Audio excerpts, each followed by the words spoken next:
Bryce was 21 at the time of the accident, and he was an active 21-year-old. He played hockey. He was doing his first year apprenticeship in HVAC, and he was very social. He was into cars, and just lived a very healthy, active lifestyle.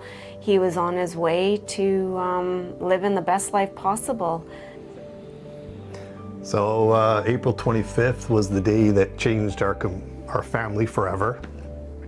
It was the day we got the call that Bryce was in a motor vehicle accident.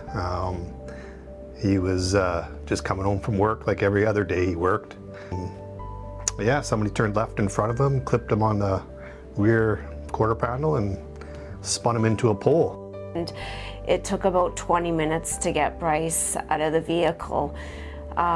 He was seizuring all the way to VGH, and it took about 10 minutes or so to get him to the hospital. We kind of knew things weren't, we kind of knew things weren't good at that point. Didn't know whether Bryce was alive or what state he was in at that point. But we did get a doctor, that doctor came in, and he was very good, and he basically came in and basically said Bryce needed an operation, so at least we knew he was alive. Mm-hmm. And he had to have a craniotomy done, which is they take half your skull off to relieve pressure on the brain. He had a lot of brain swelling, and it was just like blood. Go. It was just like you guys have to make a decision right now, because we had to decide that for Bryce, and obviously we're just like, yeah, do whatever you got to do, and then he disappeared, and then that was the end of that. So then Bryce went for surgery, and we waited, and that was one of the hardest things you could do.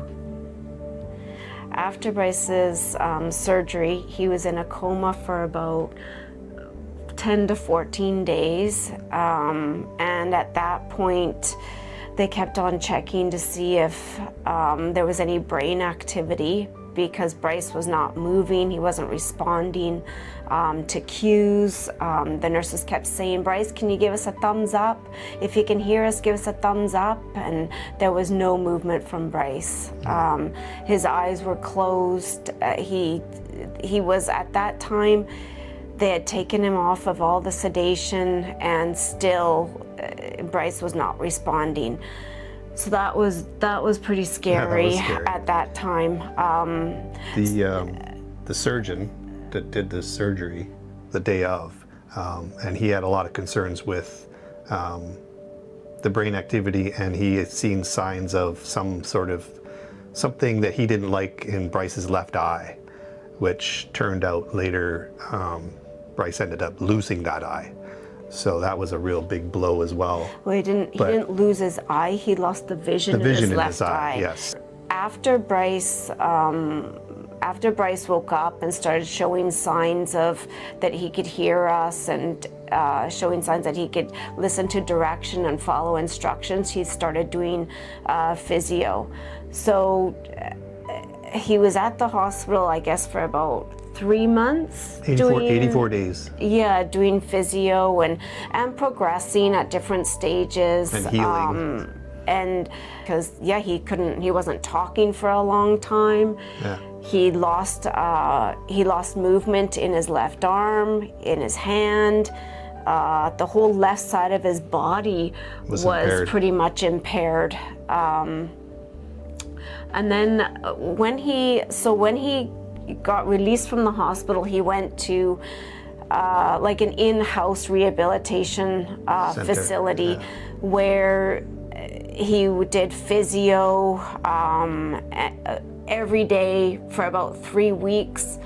And then at that point, we decided to take him out of the rehabilitation center, just because we noticed he was regressing. He was so depressed when he came home that he was like, this is stupid. Like, this isn't gonna help me. Nobody's gonna help me. Nothing can help me, right? Like, I'm never gonna have my life back.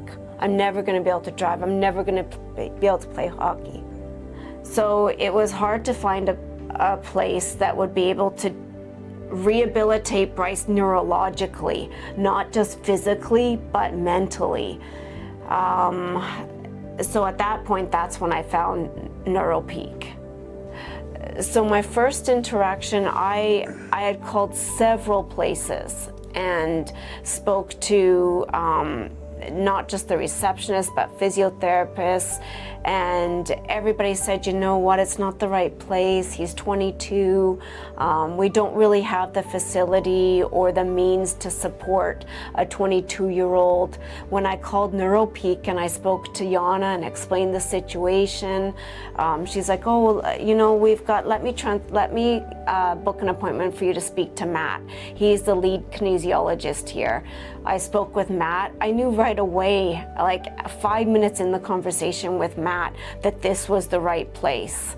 Matt just seemed like he knew what I was saying. He understood my situation. He seemed excited to work with Bryce. As soon as we walked in here, it was like, oh man, like I knew this was the right place. Everybody greeted us, met Nikki. Nikki opened up her arms, like was just like a second mom to Bryce. It was just such a comfortable place to come. And then we met Brody. Then we started meeting Sam, Jelly. Like, even if Bryce didn't work with the physiotherapist or the kinesiologist, everybody just would say, everybody knew who Bryce was. Everybody knew who Scott and I were. Everybody knew our story. It just felt comfortable. I think one of the biggest things for Bryce, though, was the connection with Matt and Brody. They kept it, they kept him accountable, they kept it real, they kept it light. They kept it fun, and I think that was a big, huge part for Bryce. He never once ever said he didn't want to come. Yeah, nope. They've built such a strong, strong relationship or friendship with Bryce that I don't think he would get at any other clinic. I don't think so. Bryce has a traumatic brain injury. So NeuroPeak is not only working on his physical goals, they're working cognitively on those connections. So I think I said before he had left side neglect. So it wasn't a matter of physically strengthening that left arm. That left arm was strong and could work, but neurologically, Bryce was not connecting those pieces together to signaling to use his left arm, and then he's got a left hand that he can use. So Matt and Brody are working not just on physical, but cognitively. And working with his eyesight as well. Yeah, I'm working with his eyesight as well, the adapt depth perception, left to right. He has to turn his head. Yeah, it has to adapt to losing the sight in his eye and regaining all the concepts you've had to do that you take for granted that you have two eyes. Catching a ball, you know, whether it was stick handling. The guys here, they would get a hockey stick and he would stick handle in the back gym. You know, all these things, all these new firsts he has to learn to redevelop the connection between his brain and his one eye now. We saw that those things were getting better, but we also had to flip the switch to go to the more mental health side. And that's when Nikki had suggested Jamie. Yeah. And so at that point, Bryce started seeing Jamie, and Bryce had never seen a counselor before, so that was all new to him. He lacked kindness after the accident and empathy. Yeah, he was angry. He was bitter. Mad. He was upset. He was upset all with of himself, those things. the world, the person that hit him. Yeah. He had a lot of anger. I think all natural. And that anger didn't just affect Bryce, but it affected us as a family. Yeah. We have a daughter as well, so our whole life was turned upside down, and. Through the counseling, though, like all those things kind of came back. Like he realized that he had to. I think he had to realize he had to work a little harder, right? And maybe a little more acceptance. So I think Jamie helped Bryce understand his feelings, and it was okay to be angry. It was okay to be upset. how to deal with everything. But at this point, I think he's made a lot of progress that we didn't even think would even happen. No. We had no idea what this journey was gonna be about or what would bring him, how he would. And he's transitioning into the next phase, Yeah. right? The next phase of independence and the next phase of more goal orientation. Yeah, his goals are changing. Yeah, so they're bigger. They're I mean, the goal is to get him as close as possible to his old self. Mm-hmm. Get him back to work. Get him back driving. These are huge obstacles for him. Mm-hmm. But this whole team is helping him do it.